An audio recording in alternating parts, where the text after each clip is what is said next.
Hey, before we get started, I just want to say thanks for joining us. The past 2 weeks, we've heard some amazing stories from one, tacticaldistributors.com, how Todd took the site from wholesale to e-commerce, and then the husband and wife team at rubberstampchamp.com, who have worked together to build the business over the past 17 years.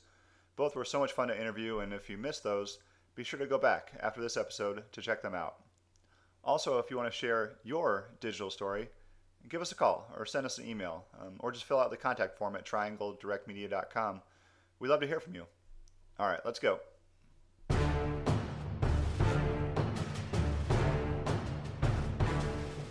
Hello, and welcome to My Digital Story. I'm Jason Gillikin with Triangle Direct Media, and on this podcast we talk about how websites evolve from a simple concept and a domain name to a thriving online business. We'll discuss the successes, the failures, and figure out what motivates these online entrepreneurs. Today, we're with Todd Holder, owner of JustMensRings.com. Todd's career was not in jewelry or fashion, not e-commerce or marketing or sales at all. Todd has been in finance for over 20 years, but in 2014, Todd was laid off from his job, and all of a sudden he had to figure out what he wanted to do with his next step. So why did he decide to get into e-commerce?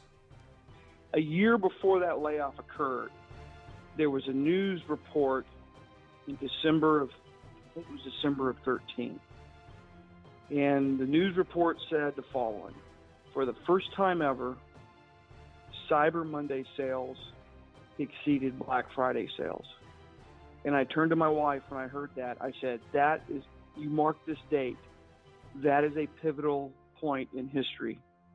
So a year later, you're laid off, you're kind of shell shocked. Okay, let's take this opportunity to do something. But Todd didn't want to start a company from scratch, so he looked for businesses for sale. There are plenty of opportunities. Now you got to look at kiss a lot of frogs. and we kissed about 300 of them before we found the one we needed or we thought was a good fit. When Todd did find the business he was looking for, it wasn't exactly easy. He bought low when the business had been penalized by Google and had lost 80% of its rankings. He thought the penalty would be lifted pretty quickly, but it took a couple of years to start seeing some good natural search traffic back. In the meantime, Todd had to figure out how to just get traffic to the site, inventory and distribution, how to keep costs down, do they want to sell more than just men's rings, and just running a business in general. So if you're thinking about getting into e-commerce and you're not sure whether you want to start something from scratch or if you want to buy an existing business, listen to this episode. Todd has some interesting things to say. Here's Todd Holder with JustMensRings.com. Just like the title says, we do Just Men's Rings, and we pride ourselves for being one of the largest supplier of large men's rings, which are typically size 13 up to size 20, if you believe it or not. And then off of that, we do some men's jewelry as well. Okay. Yeah, I'm looking at your site, and it's men's wedding bands, men's metal rings, promise rings, couple rings. What are your best sellers? The best sellers that we typically have are the non-precious metals. So tungsten is a big seller, titanium. We have a new earth metal, which is called tantalum, is a big seller. And then, of course, we have the traditional precious metals, which is the gold, silver, platinum, palladium. We tend not to sell as many of those, but really the non-precious type metals are the biggest sellers for us. Gotcha. Okay. You weren't the original owner of this site, right? That's correct. That's okay. Correct.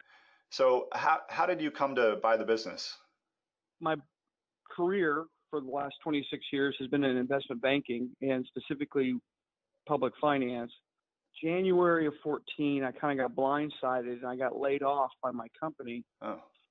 And I knew the business that I was in was kind of, from an economic term, was maturing. In other words, it very overregulated by the federal government. A lot of competitors, fees were dropping. So I kind of could see the writing on the wall. So I took the opportunity in 2014 to say, okay, well, I guess I'll continue to try this business, investment banking, if I want to, but I got to diversify. A year before that layoff occurred, there was a news report in December of 13. And the news report said the following: for the first time ever, Cyber Monday sales exceeded Black Friday sales. And I turned to my wife when I heard that. I said, you mark this date. That is a pivotal point in history. So a year later, you're laid off.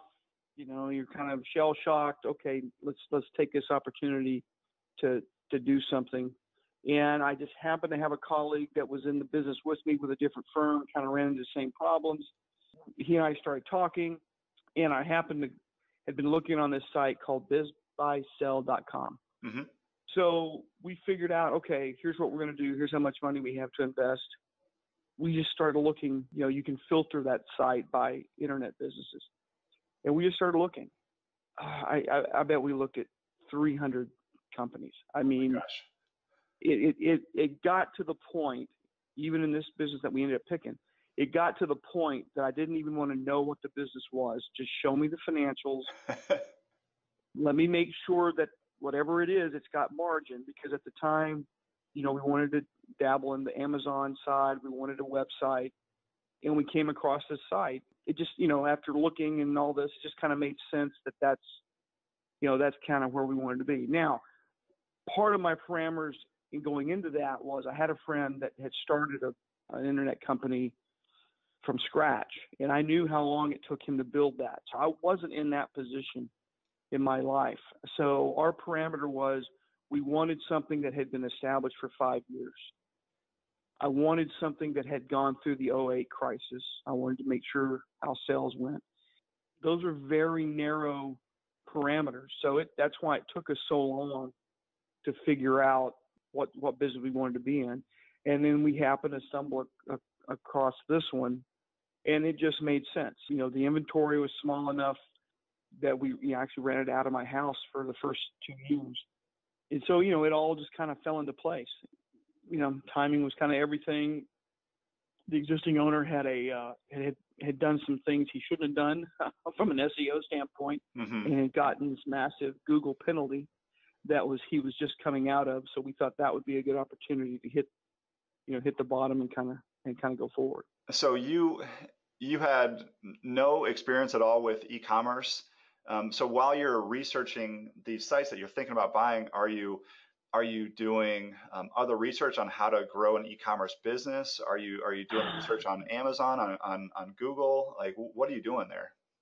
Man, it was really seat of the pants. We got really lucky. When we purchased the company, we actually kept the manager that was with that company. And we actually got her, the company was located in Florida when we acquired it. Mm-hmm. And we literally, within a 24-hour period, loaded up all the inventory, had drivers drive it all night to Dallas, unload it. I already had the office set up here in Dallas, and we were up and running, that Monday. Oh my But gosh. she came over with us, and she was a wealth of knowledge because she had been doing this for at least a couple of years with this company, both the Amazon stores, which we had 2 of at the time, and the 2 websites. So we have Just Men's Rings, and then we have another one with men's-wedding-rings.com. So she was a big help. But from that point, it was up and running. Now, we tried to bring on some SEO firms, didn't have really good success with them. Mm-hmm. We changed platforms, that didn't work. So we had some growing pains early on. And then we finally got to a point and didn't really realize that Google still kind of had a penalty, not just on us, but on everybody. And then I think it might have been October of last year, whatever reason, the skies opened up and the penalty was off. Mm-hmm. And we just started seeing things take off. And I think a year ago was probably, Jason, when we brought you guys on board, because I think we'd been burned so bad with SEO and really didn't see the value add that it was bringing. And some of that was because we were being suppressed by Google. Yep. But I think the timing was perfect because we had brought you guys on, and then that Google penalty got lifted. And then for the first time ever, I could truly see value add. And I'll give you a perfect example. We have one of your employees, Rachel, does content writing for us. So right now, if we come up with an idea, promise rings or whatever we think is trending or we need to try to push, we can have Rachel do an article on that. A month later, we can actually see the results of that article, that we're getting the bumps in sessions, that we're getting the sales and those type of rings. And we had not previously to that time had not been seeing that, which was very, very frustrating. You know, you're sitting there trying to do everything you can to try to get some volume increase, and it's just not working.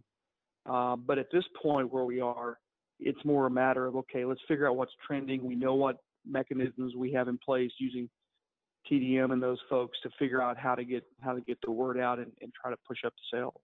Yeah, and you mentioned the algorithm updates.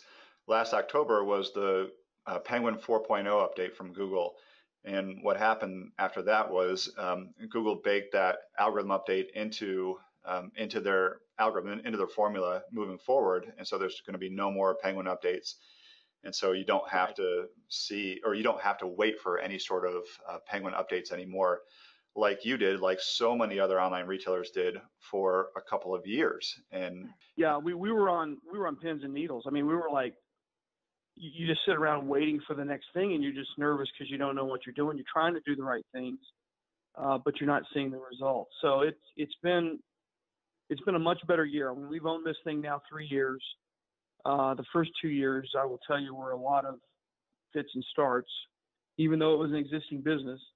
But we're finally now seeing that, we've got the pieces in place, and now it's truly about trying to get to the next level and continue to increase the volume. Yeah. And getting back to the start with the algorithm update from, I think it was May of 2013. That's what hit your site before you owned the company, was the Penguin 2.0 update. A lot of times had to do with links coming into the site, but basically just over optimization in general and spammy, trying to trick the search engines type of situations. Right. They slapped him hard. I mean, it was a serious penalty. And but we thought at the time when we saw it for sale that, okay, we've seen the worst, and we'll see it come off. Now, we did see it come off and improve. Yeah, and in 2013, the site had about 20% of the organic traffic that it had from 2010. The keyword men's rings was all the way down to number 20 on Google. Right. You had 3,000 top 10 rankings in 2010, all the way down to under 1,000 in 2013. Right.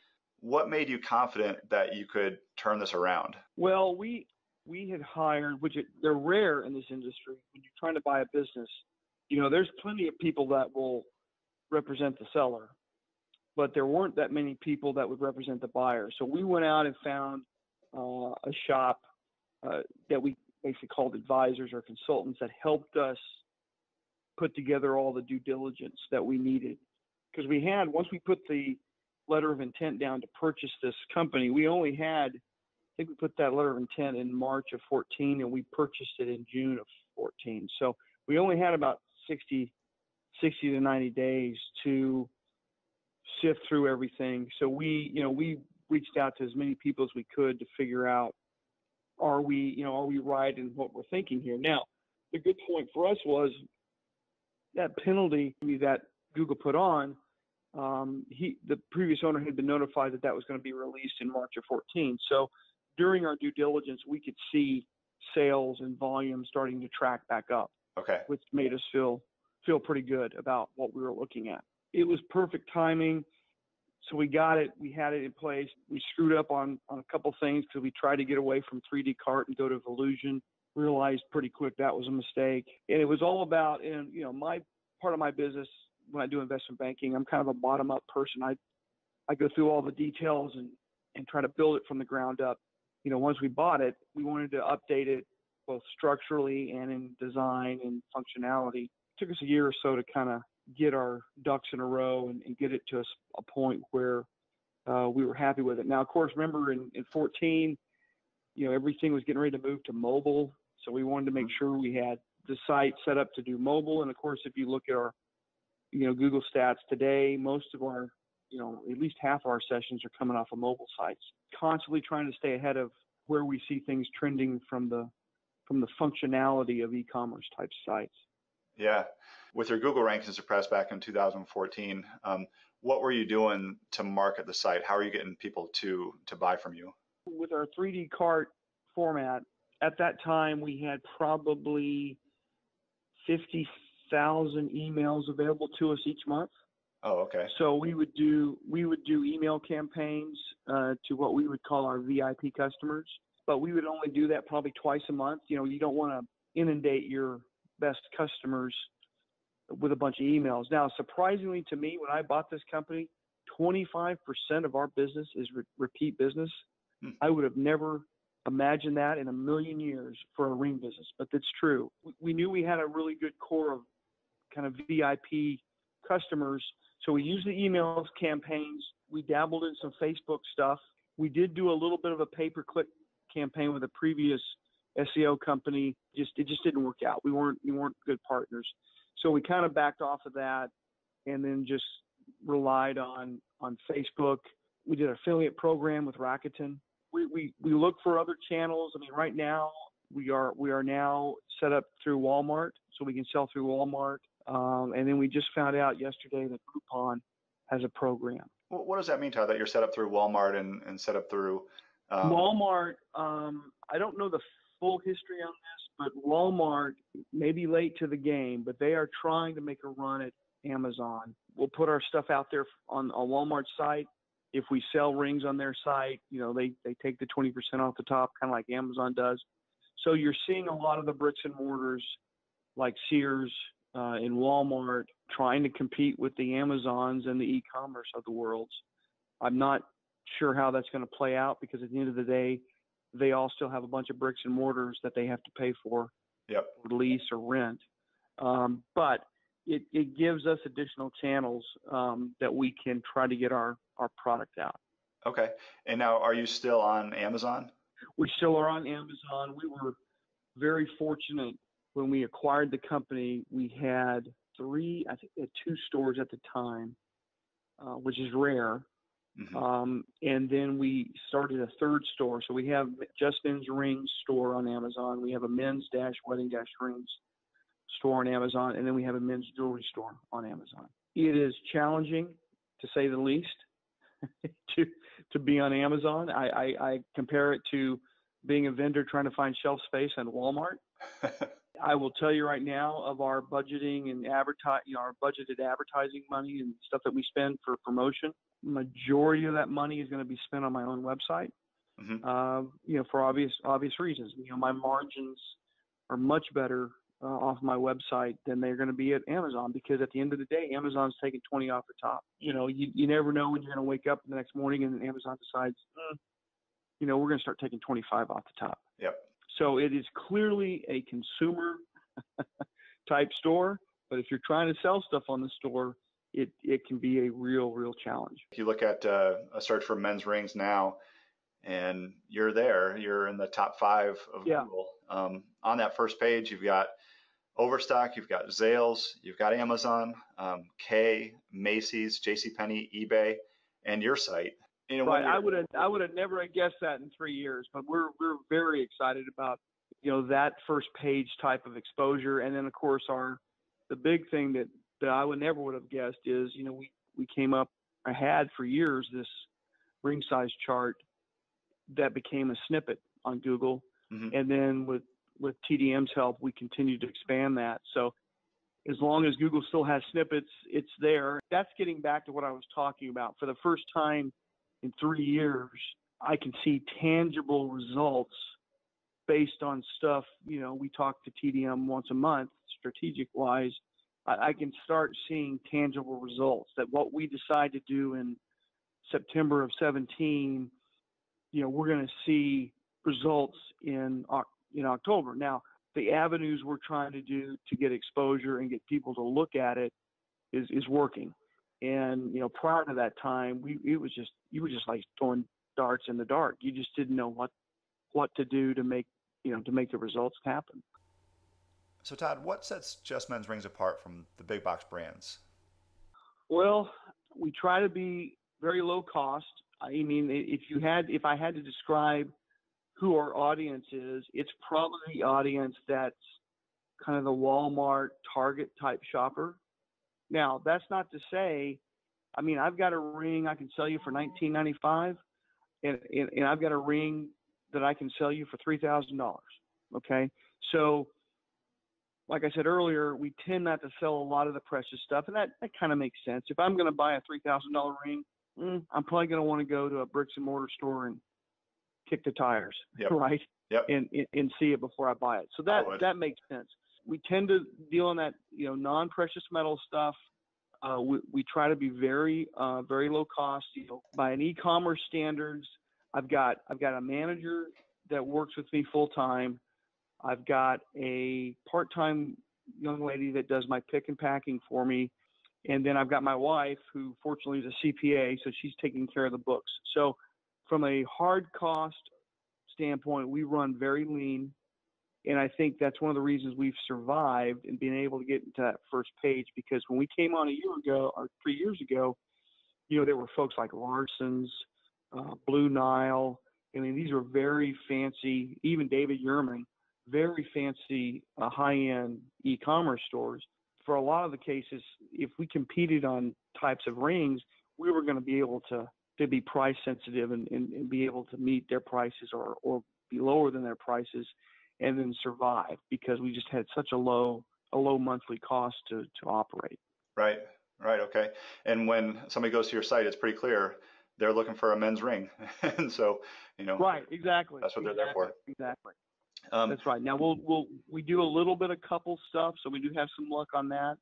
But typically, as you would expect, we're selling for graduation gifts, Father's Day. Of course, weddings kind of run throughout the year, because we are international, which is a nice thing about e-commerce. So we do get orders from Australia, Canada, London. Australia is nice because it's the mirror image of the United States. So right now, Australia is in their wedding season. And then, of course, we're kind of in ours in the spring. So it's kind of interesting dynamics when you can go from, a bricks and mortar type scenario in Dallas, Texas, for instance, sure, versus an e-commerce where you wake up every morning and there are sales going on all over the world. So it's kind of fascinating when you step back and think about it. Yep. So you mentioned platforms. You're on 3D Cart. You started out in 3D Cart when you bought the business, and then went to Volusion, right, and then went back. So what happened there? Yeah. Well, that's a good question. I would love to know exactly what happened, but I think it was a combination of the fact that Google probably still had some kind of penalty on us. But the big lesson is part of what we bought with that company was the history and all the sessions and the familiarity with the customer. And I think when you switch or just yank and go to a completely different format, you kind of have to start over. Mm-hmm. And so it was just a mess. We in that month period, we were depressed from sales and sessions. So we made a very quick decision that, hey, this isn't working. We need to pull Volusion and go back to 3D Cart. That has worked fine. But a lot of it is, here again, with this building from the bottom up, you want to make sure you've got a good functional structure that's not going to run into any issues or shut down in the middle of the day, or shut down, more importantly, during the holidays. Sure. And, the longer you own it, the more you learn, and we have these conversations with Ken at TDM. And in my comment to them is, if you guys have any changes, I want to see them by October. Come October, no changes. So we're not going to do anything during, for us during November, probably through March. If we can get the thing running, then let's just let it run. Unless there's some emergency, we're not going to try to do any kind of changes to the site, because that particular segment of the year is pretty high volume for us. Yeah. So Q4 is that important, where you just don't want to break anything. What Right. percent of your sales typically are Q4? It's very interesting because we have suppliers in China. We have 3 suppliers. So we've already got orders in now coming in October for the holiday season. But you remember China kind of shuts down in December. So you have to order a little bit, because as soon as we come off Christmas and the holiday season, we get a little bit of breather in January, and then we're right back into Valentine's Day. Yep. And then that actually feeds over into March. And I think what a lot's happening is you get the Valentine gifts, but there's a lot of proposals in Valentine's Day.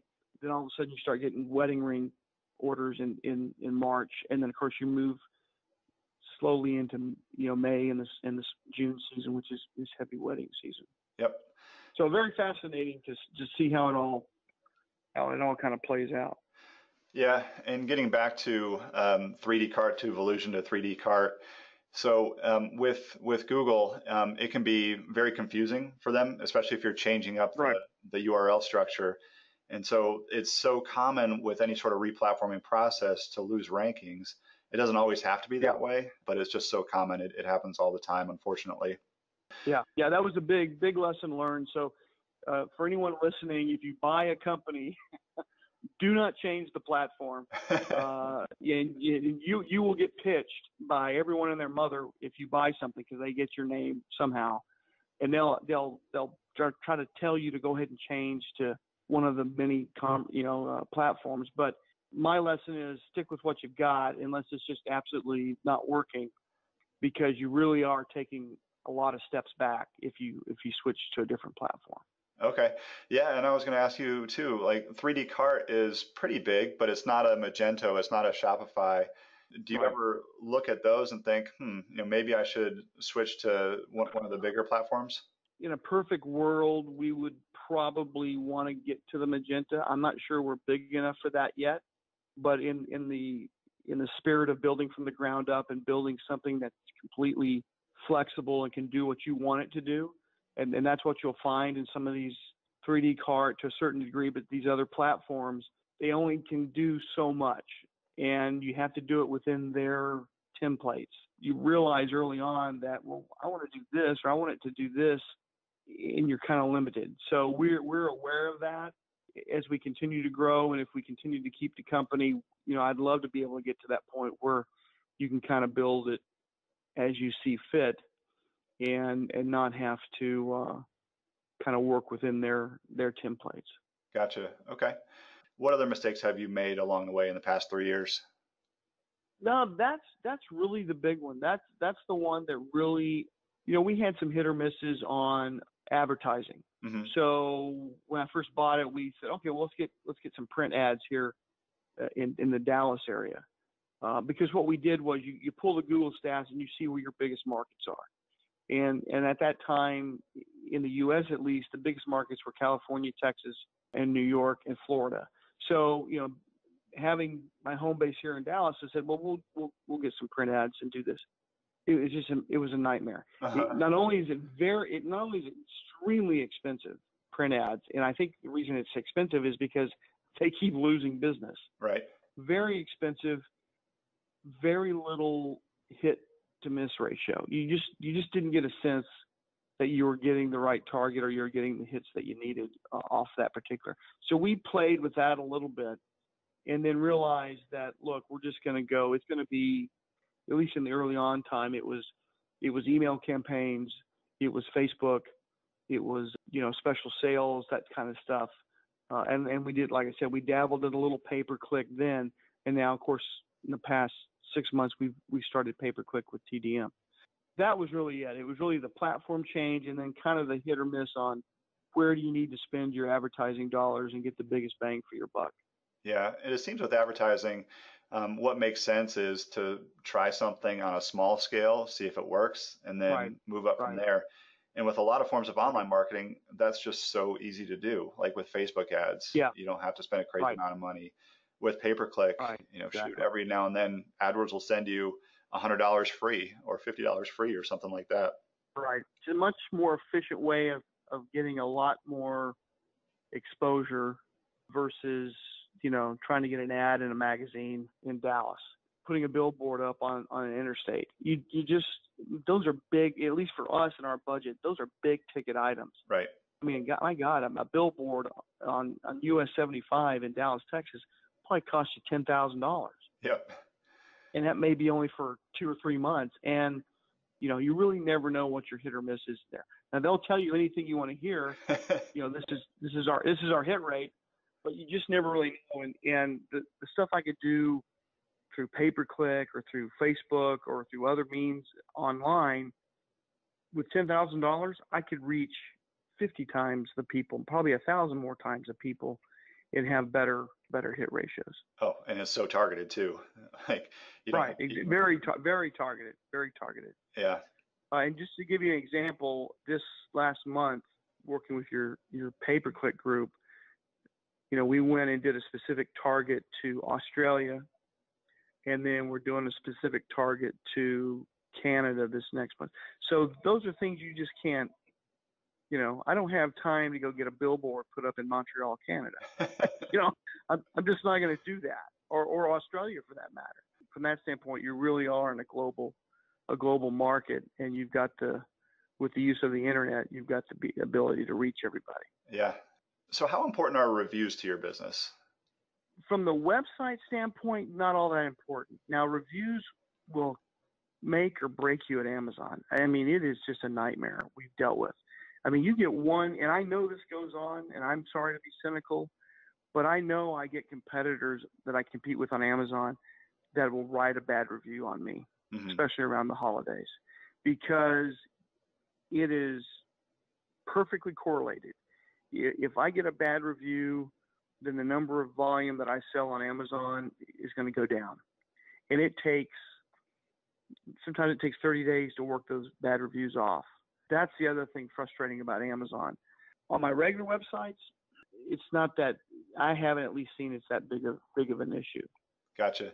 So how do you deal with those reviews on Amazon? Like, are you able to respond to them? Oh my God, we bend over backwards to make them right if we can. Now, sometimes Amazon will take the fault because we do have fulfill by order with Amazon, so we have some inventory at the Amazon sites. So if it's a problem that they caused from distribution on their end, then they'll take that review off. But it's just extremely competitive and cutthroat. I applaud those folks that can do Amazon-only stores and make a living. From what we're doing and the product that we're selling on that site, it's extremely competitive and cutthroat.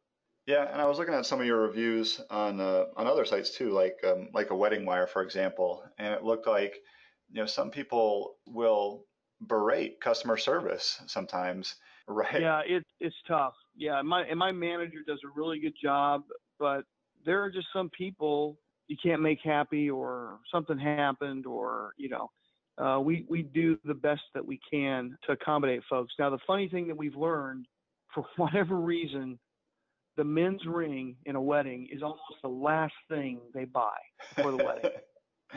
There have been times, and I'm not kidding, we'll get a phone call, hey, I need this ring, we're getting married this Saturday. Okay. So, and the other thing we found is they'll buy a $20 non-precious metal wedding ring, right? And then they'll spend $25 for us to overnight it to them. Yep. The consumer behavior, I learned early on that I'm not the customer. So don't think about, as the owner, don't think about how you buy things. There's a whole different population out there that you're just going to have to learn. This is how their behavior is. They'll pay $25 for a ring, and they'll pay me $25 to overnight it for them. We've also got insurance, so they'll pay us $7 to insure a $25 ring. So you learn from your customers, what they want, what they're willing to pay for, what they're not willing to pay for.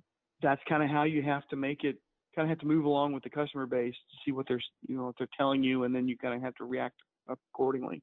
Right. So where are you right now with revenue, and then what are your goals for the future? Like, where